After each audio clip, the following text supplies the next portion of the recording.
বাংলাদেশের প্রথম প্রধানমন্ত্রী তাজউদ্দিন আহমেদের ছেলে ও সাবেক স্বরাষ্ট্র প্রতিমন্ত্রী তানজিম আহমেদ সোহেল তাজের এক বিস্ফোরক মন্তব্য দেশের রাজনৈতিক পরিস্থিতিকে আরও উত্তাল করে দিয়েছে।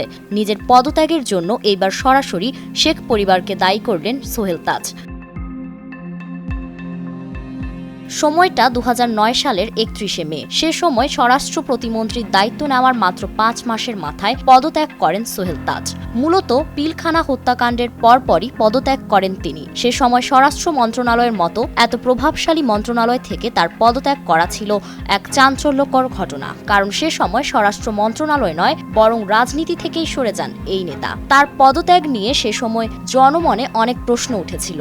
অনেকে তখন সোহেল তাজের পদত্যাগের জন্য শেখ পরিবারকেই দায়ী করেছিল।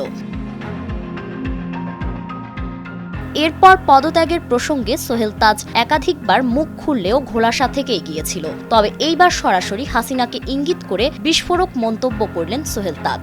সম্প্রতি দেশের শীর্ষস্থানীয় গণমাধ্যমকে দেওয়া এক সাক্ষাৎকারে সোহেল তাজ দাবি করেন, পতিত প্রধানমন্ত্রী শেখ হাসিনা ও গোপালগঞ্জ ২ আসনের সাবেক সংসদ সদস্য শেখ সেলিমের মধ্যে অভ্যন্তরীণ কোন্দল ছিল, আর শেখ পরিবারের মধ্যেও কয়েকটি গ্রুপ ছিল।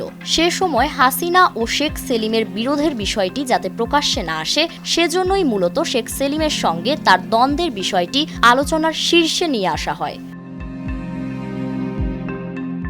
গণমাধ্যমটি সোহেল তাজকে প্রশ্ন করে, স্বরাষ্ট্র প্রতিমন্ত্রী থাকা অবস্থায় শেখ সেলিম আপনাকে শারীরিকভাবে হেনস্থা করেছেন, এই নিয়ে রাজনীতিতে গুঞ্জন রয়েছে, বিষয়টি সত্যি কিনা? এই প্রশ্নের জবাবে সোহেল তাজ বলেন, শেখ সেলিমের সঙ্গে আমার যে ঘটনাগুলো প্রচলিত রয়েছে সেগুলো সম্পূর্ণ বানোয়াট। কারণ শেখ সেলিমের সঙ্গে আমার সরাসরি কিছুই হয়নি। তবে শেখ সেলিমের বেয়াই টুকু সাহেবের উপর বিদেশ যাওয়ার নিষেধাজ্ঞা ছিল সে সময়।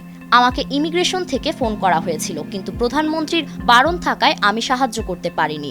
এই বিষয় নিয়ে শেখ সেলিম আমার সঙ্গে মনক্ষুণ্ণ হয়ে থাকতে পারেন।